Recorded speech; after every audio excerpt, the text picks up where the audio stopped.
ಯಾತಕ್ಕೆ ಈಗ ಕಾಂಗ್ರೆಸ್ನವ್ರಿಗೆ ಅನುಕಂಪ ಬಂದಿದೆ, ಈಗ ಬಂದಿದೆ ದೇವೇಗೌಡರ ಬಗ್ಗೆ ಯಾವ್ಯಾವ ಥರ ನಡೆಸ್ಕೊಂಡಿದ್ದಾರೆ. ಅವರ 70 ವರ್ಷದ ರಾಜಕೀಯ ಜೀವನದಲ್ಲಿ ದೇವೇಗೌಡರನ್ನ ಎಲ್ಲ ನಮಗೆ ಗೊತ್ತಿರ್ತಕ್ಕಂಥದ್ದು. ನಾನು ಅದರ ಬಗ್ಗೆ ಚರ್ಚೆ ಮಾಡಲಿಕ್ಕೆ ಹೋಗಲ್ಲ. ಇವತ್ತು ಅವರಿಗೆ ಅವರ ಉದ್ದೇಶ ದೇವೇಗೌಡರ ಬಗ್ಗೆ ಅನುಕಂಪ ತೋರಿಸಿರೋದು. ಇವತ್ತು ಯಾವೊಂದು BJP JDSನ ಮೈತ್ರಿ ಇದೆ, ಈ ಮೈತ್ರಿ ಅವರಿಗೆ ಎಲ್ಲ ಒಂದು ಕಡೆ ಅಳಕಿದೆ. ಮುಂದಿನ ಚುನಾವಣೆ ಏನಾಗುತ್ತೆ ಅಂತಕ್ಕಂಥದ್ದು ಗೊತ್ತಿದೆ ಅವರಿಗೆ. ಆ ಹಿನ್ನೆಲೆಯಲ್ಲಿ ಈ ಮೈತ್ರಿಯಲ್ಲಿ ಬಿರುಕು ತರಬೇಕು ಅನ್ನೋದು ಒಂದು ದೃಷ್ಟಿ ಇಟ್ಕೊಂಡಿದ್ದಾರೆ. ಈಗ ಅರ್ಜಿ ನಾವು ಹಾಕಿದ್ದೀವ, ದೇವೇಗೌಡರನ್ನು ಕೊಡಿ ಅಂತ ಕೇಳಿದ್ದಾರಾ? ಅದು ಯಾವುದೋ ನಮಗೆ ಸಂಬಂಧ ಇಲ್ಲದೆ ಇರೋದು. ಅವ್ರ ಪಕ್ಷದ 60 ಜನ ಶಾಸಕರಿದ್ದಾರೆ. ನಾವು ಕೊಡಿ ಅಂತ ಕೇಳಿದರೆ ಸಾರ್ವಜನಿಕವಾಗಿ ಯಾವ ರೀತಿ ದೇವೇಗೌಡರ ಬಗ್ಗೆ ಪ್ರತಿಕ್ರಿಯೆ ಬರ್ಬೋದು. ಇವತ್ತು ಕೆಲವರು ಚರ್ಚೆ ಮಾಡ್ಬೋದು, ಅಯ್ಯೋ ದೇವೇಗೌಡರು ಇದ್ದಿದ್ದರೆ ಅಲ್ಲಿ ಧ್ವನಿ ಎತ್ತವರು ಅಂತೇಳಿ, ಅದು ಬೇರೆ ವಿಷಯ. ಅವರು ಅಧಿಕಾರದಲ್ಲಿ ಇರಲಿ ಇಲ್ಲದೆ ಹೋಗಲಿ, ಧ್ವನಿ ಎತ್ತಿರ್ತಕ್ಕಂಥದ್ದು ಹಲವಾರು ಉದಾಹರಣೆ ಕೊಡಬಲ್ಲೆ. ಇವತ್ತು ಒಂದು ಉದಾಹರಣೆ ಕೊಡ್ತೀನಿ ನಿಮಗೆ. 1989 2 ಕಡೆ ದೇವೇಗೌಡರು ಸೋತರು. ಅವ್ರ ಪಕ್ಷಕ್ಕೆ ಬಂದಿದ್ದು ಕೇವಲ 2 ಸೀಟು.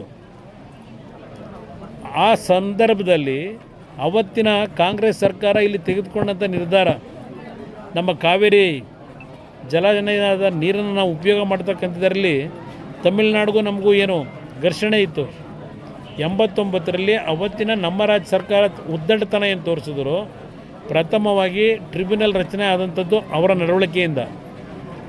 ಆಗ ಹಲವಾರು ರೀತಿಯಲ್ಲಿ ತಮಿಳುನಾಡಿನಲ್ಲಿ ಏನು ಒಂದು ಅವ್ರಿಗೆ ಬೇಕಾದಂಥ ರೀತಿಯಲ್ಲಿ ಒಂದು ನೀರನ್ನು ಬಳಕೆ ಮಾಡ್ಕೊಳ್ಳಿಕ್ಕೆ ಹೊರಟರು. ನಿಮಗೆ ಒಂದು ನೆನಪಿಸ್ತೀನಿ, ಇವತ್ತು 2 ಕಡೆ ಸೋತಂಥ ದೇವೇಗೌಡರು ಮತ್ತು 2 ಸೀಟ್ ಗೆದ್ದಂಥ ಪಕ್ಷ. ಆ ಸಂದರ್ಭದಲ್ಲಿ ಇಲ್ಲಿ ಬಹುಶಃ ನಮ್ಮ ಜೊತೆಲಿ ಈಗಿಲ್ಲ, ನಮ್ಮ ಯಾರಪ್ಪ ನಮ್ಮ ಲೀಡ್ರ್ ಇದ್ನಲ್ಲ, ಅಲ್ಲ ನಾನು ಬಂದಲ್ಲ ಮೈಸೂರು ಆಫೀಸಿಂದ ದುಡ್ಡು ತಗೊಂಬಂದಲ್ಲಪ್ಪ ಲಾರಿ ಕೊಡೋಕ್ಕೆ ಬಸ್ಗಳಿಗೆ, ಶಿವಾನಂದ್ ನಮ್ಮ ಬುದ್ನೂರು, ಅವರ ಮನೆಯಲ್ಲಿ ದೇವೇಗೌಡರು ಒಂದು ಮೀಟಿಂಗ್ ಕರೆದು ಅವತ್ತಿನ ಒಂದು ಸಂದರ್ಭದಲ್ಲಿ ನಮ್ಮ ಜನಕ್ಕೆ ಆಗ್ತಿರ್ತಕ್ಕಂಥ ಅನ್ಯಾಯಕ್ಕೆ ಅವ್ರು ಏನು ಯಾವುದೇ ಜನ ಸೋಲಿಸಿದ್ರು ಜನಗಳ ಪರವಾಗಿ ಧ್ವನಿ ಎತ್ತಿದ್ರು. ಮೈಸೂರಿನಲ್ಲಿ ಮೈದಾನದಲ್ಲಿ, ಮಹಾರಾಜ ಮೈದಾನದಲ್ಲಿ 2 ಲಕ್ಷ ಜನ ಸೇರಿಸಿ ಒಂದು ಸಭೆ ಆಯಿತು. ಅದು ದೇವೇಗೌಡರ ಬಂದಂಥ ಬದುಕು. ಅವರು ಅಧಿಕಾರಕ್ಕೋಸ್ಕರವಾಗಿ ಇನ್ನೊಬ್ಬರ ಮುಂದೆ ಮನೆ ಮುಂದೆ ಹೋದವರಲ್ಲ. ಪ್ರಧಾನಮಂತ್ರಿ ಅಂತ ಸ್ಥಾನನೇ 5 ವರ್ಷ ಉಳಿಸ್ಕೊಳ್ಳೋಕೆ ಅವಕಾಶ ಇದ್ದಿದ್ದನ್ನು ಸ್ವಾಭಿಮಾನಕ್ಕೆ ಧಕ್ಕೆ ಆದರೆ 1 ನಿಮಿಷ ಇಲ್ಲಿರಲ್ಲ ಅಂತ ಬಂದಂಥವ್ರು. ಈಗ ರಾಜ್ಯಸಭಾ ಸೀಟಿಂದ ಅವ್ರ ಶಕ್ತಿ ಅವರು ಹೋರಾಟ ಮಾಡಬೇಕಾ? ಅವ್ರಿಗೆ ಬೇಕಾಗಿರೋದು ಭಗವಂತ ಕೂಡ ಆರೋಗ್ಯ.